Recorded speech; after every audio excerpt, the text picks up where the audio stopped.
Starting சீன்லயே பார்த்தா நம்ம ஹீரோவையும் ஹீரோயினையும் தான் காட்டுறாங்க. ஹீரோயின் காலையில இப்பதான் கண்ணு விழிக்கிறா. கண்ணு விழிச்சு பார்க்கும் போது ஐயோ பக்கத்துல யாரா இது அப்படின்னு சொல்லி பார்க்கும் போதுதான் தெரியுது இவன் தான் நம்மளோட ஹீரோ. அது மட்டும் இல்லாம ஹீரோயினோட பாஸ்ன்னு தெரிஞ்ச உடனே ஐயோ நைட்டு என்ன நடந்தது அப்படின்னு சொல்லி இப்பதான் யோசிச்சு பாக்குறா. ஹீரோயின் வந்து அவ ஃப்ரெண்ட்ஸ் கூட சேர்ந்து சரக்கு அடிச்சுட்டு இருந்திருக்கா. பயங்கரமா போதையானதுக்கு அப்புறம் வந்துட்டு பார்த்தா நம்ம ஹீரோவோட ரூம்க்கு அவதான் வந்திருக்கா. பொதுவா எல்லா ஹீரோவும் வந்துட்டு ஒரு டைலாக் சொல்லுவாங்க இல்லையா, இது எல்லாத்துக்கும் நான் ரெஸ்பான்சிபிலிட்டி எடுத்துக்கிறேன்னு சொல்லிட்டு அந்த டைலாக் வித்தியாசமா நம்ம ஹீரோயின் சொல்லிடுறா. இதுக்கு மேல நம்ம இங்க இருந்தா வேலையும் போயிடும் மானமும் போயிடும், கண்டிப்பா வந்துட்டு கொஞ்ச நாளைக்கு இவன் மூஞ்சில படாம இருக்கணும் அப்படின்னு சொல்லிட்டு வேக வேகமா அங்க இருந்து ஹீரோ எழுந்துக்கிறதுக்குள்ள எஸ்கேப் ஆயிடுறா. அதோட கிளம்பி நேரம் ஆஃபீஸ்க்கு வரா.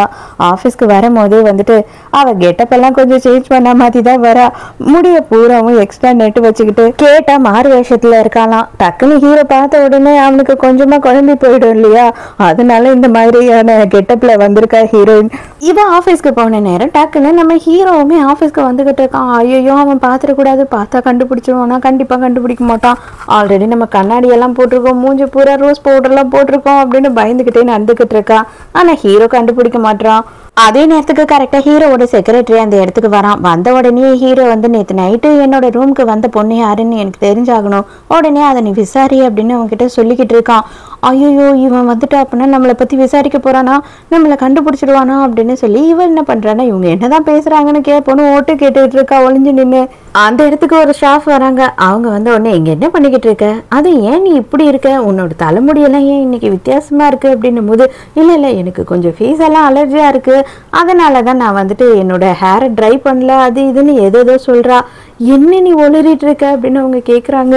நீ ஒளிஞ்சு நின்று ஹீரோவை தானே சைட் அடிச்சுக்கிட்டு இருக்க, செம்ம ஃபிகர் இல்ல அவரு, நம்மளாலாம் பார்க்க தான் முடியும், அதுக்கு மேல வேற என்ன பண்ண முடியும் அப்படின்னும் போது ஆமா பண்ண வேண்டியதெல்லாம் பண்ணிட்டேன், நானே டென்ஷன்ல இருக்கிறேன் கம்மிடுறீ அப்படின்னு மனசுக்குள்ளே நினைச்சுக்கிறா.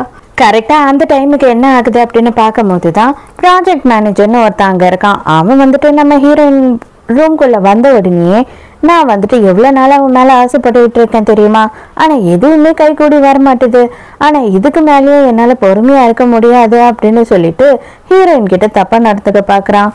அந்த டைமுக்கு தற்செயலா வெளியில வந்து ஹீரோ வந்து இந்த சவுண்டு கேட்டு உள்ள வந்துடுறான். உள்ள வந்த உடனே இவனை போட்டு அடின்னு அடிக்க ஆரம்பிச்சிடுறான். அப்போ உடனே இந்த ப்ராஜெக்ட் மேனேஜர் என்ன சொல்றான் அப்படின்னு பார்த்தா, நான் ஒன்றும் அவளை பண்ணல, அவ தான் வந்துட்டு என்னை மயக்க பார்த்தா, அவ தான் என்கிட்ட தப்பா நடந்துக்கிட்டா, தப்பா பேசுனா, அதனாலதான் நான் வந்துட்டு இந்த மாதிரி பண்ணேன், நீங்க என்ன அவளுக்கு சப்போர்ட் பண்றீங்க அப்படின்னு சொல்லி கேட்கறான்.